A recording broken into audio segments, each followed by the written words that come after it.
We're talking Tadej Pogačar, because he is taking part in Paris-Roubaix, three-time Tour de France champion. He confirmed earlier this week that the Instagram post he teased us with last month was indeed a recon of the Paris-Roubaix course when it was announced that he'd become the first reigning Tour champion to compete at the Hell of the North since Greg LeMond back in 1991.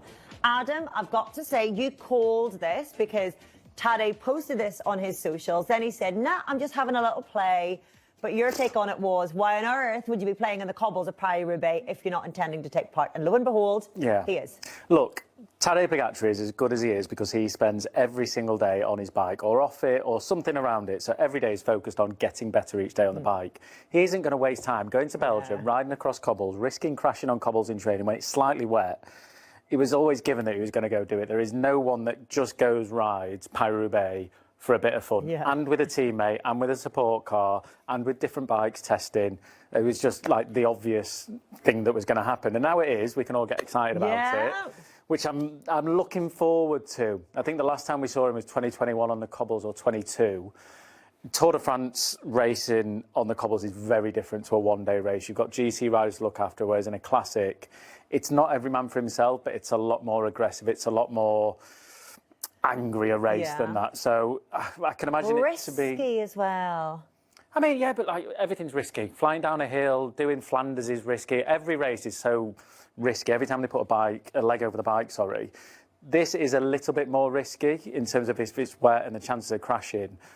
But flipping heck, you go into a bunch sprint in a Tour de France, that's just as risky as riding Paris-Roubaix. And let's face it, if he's riding, after the third section, I can imagine there only to be probably 40 guys left, which makes it quite safe for the riders within it then. So, yes, risky, yes, different, but I've been saying this for a few weeks now. Is Tadej Pogacar more of a classics rider than he is a Tour de France rider? Because he's won more classics than he has Tour de France's and Grand Tours. I don't know, but I'm so excited to doing it. I think throwing him in the mix with all the other favourites just adds not another rider, it adds a Tadej Pogacar into it, which everyone knows how good he is. So it's really exciting for the race. It's really exciting for us watching. It is going to shape the dynamics of the race. However, what do we think of him doing it whenever he does have the Tour de France title to defend? I love that he's not playing it safe.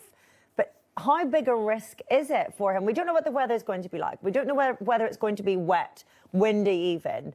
Obviously, as you say, there's always a risk with bike racing. But Paris-Roubaix, of all the classics, is a risky one to undertake. It is, but he's won the Tour. He's never done Roubaix. He's a man that wants to win everything, and this is part of his list. So, I don't know, what would you rather see? Tadej Pogacar do Paris-Roubaix or Tadej Pogacar do the Tour? No, 100% Paris-Roubaix, 100% selfishly. Yeah, but I think that's him as well, you know. He'd probably rather win that than maybe the Tour de France. He's done that already. He's doing the Vuelta after it.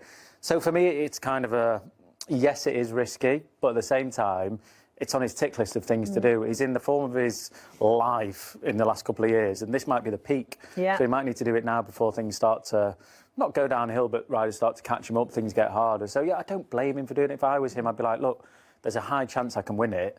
Let me ride it, see if I can win it, hopefully get through it all right, and then I'll try and win the Tour as well. How mad is that? I know. When he's saying it out loud, I know. It's just bonkers. I mean, I guess as well, we did think last year riding the Giro was risky ahead of riding the Tour de France, and he went and won them both anyway. So I know, yeah, big risk that, winning by 12 minutes or whatever it was. God, I don't know how the team cope.